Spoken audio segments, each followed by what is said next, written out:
Hi there, everyone. This is Sharon for Self Care You Nuggets. Remember to like and share. Remember to turn on your notification, and also remember to subscribe.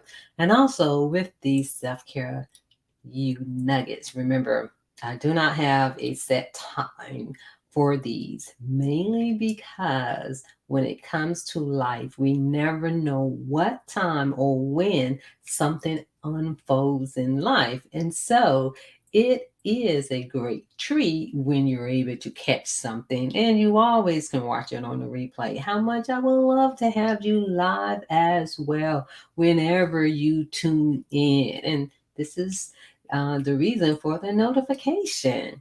And so let's get into it. So with today's nugget is self-care your way to success. Lately I've been talking about success and the internal and the external.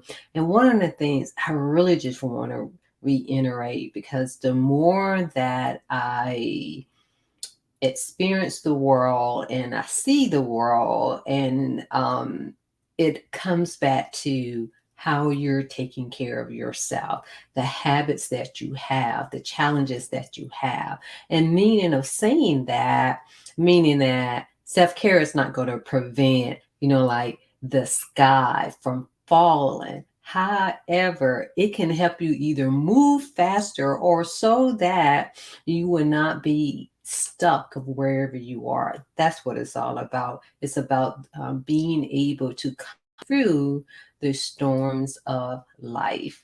And so, again, when it comes to self care, your way to success, it's kind of more.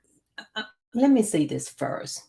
One thing that I have seen is that no matter who you are, where you are, how much money you have or don't have, it's going to always come back to you taking care of yourself. So why not start today?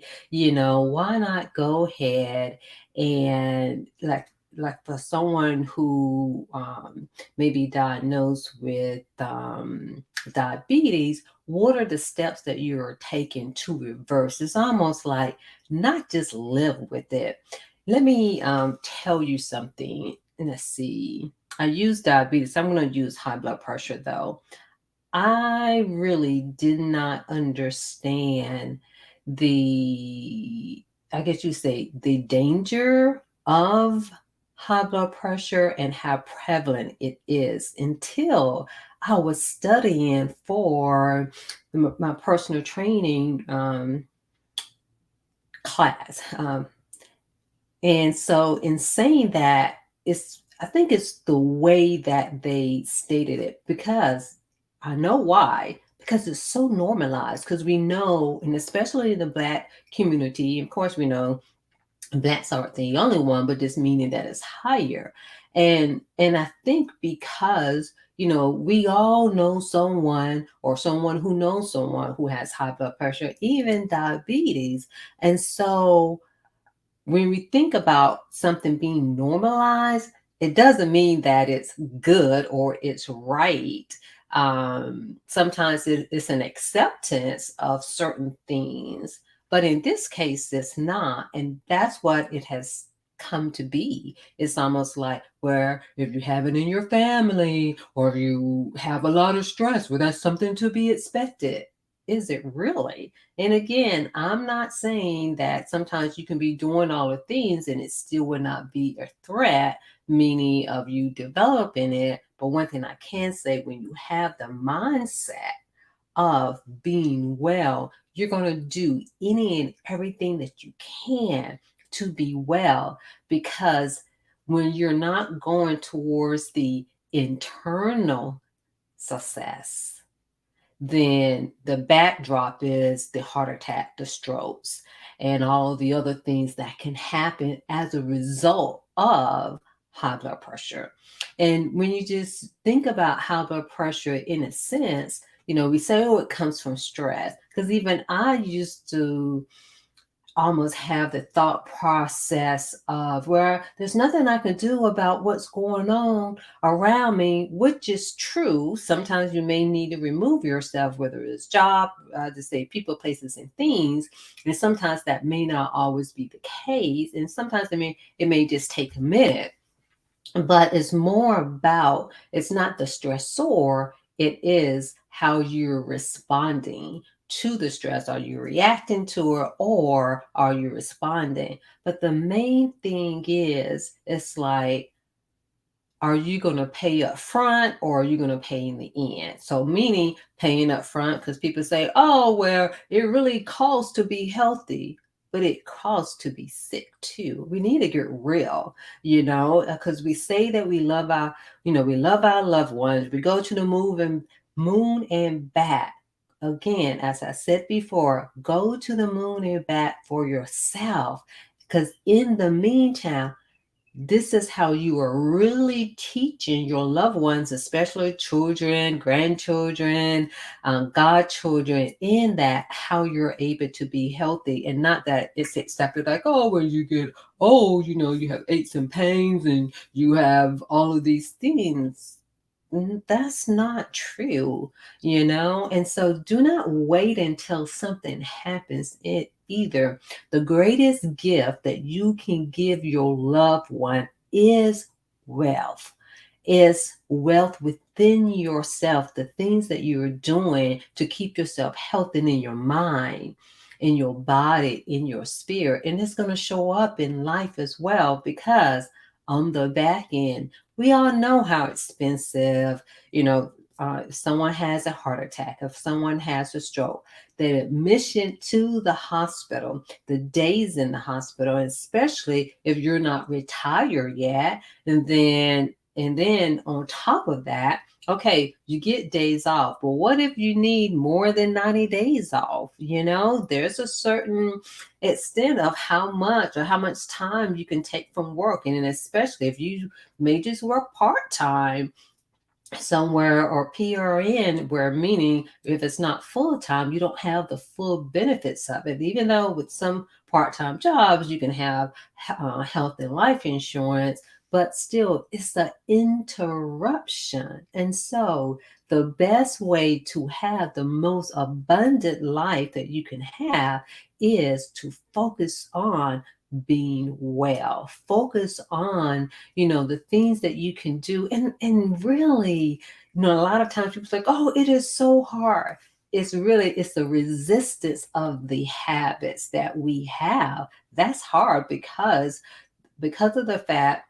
I'm going to use this as an example. I can remember when I transferred over or started being vegan, especially when I became 100%. I was pretty much closer to it before I definitely went all in.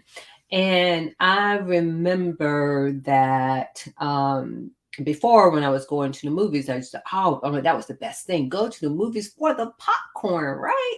That was the main reason for going to the movies. But then once I became plant-based vegan, then I didn't eat their popcorn anymore. I'll put it like this: I had my own popcorn. I just say it like that.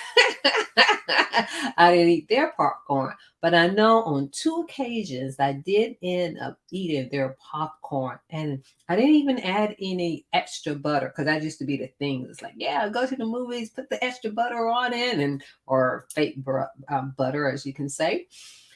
But I can tell you now, that is like the nastiest popcorn I've ever had. It's like, hey, I got to pop my own popcorn, or either somewhere where I know where the ingredients, meaning that the taste of it is awful for me, because I changed my habits.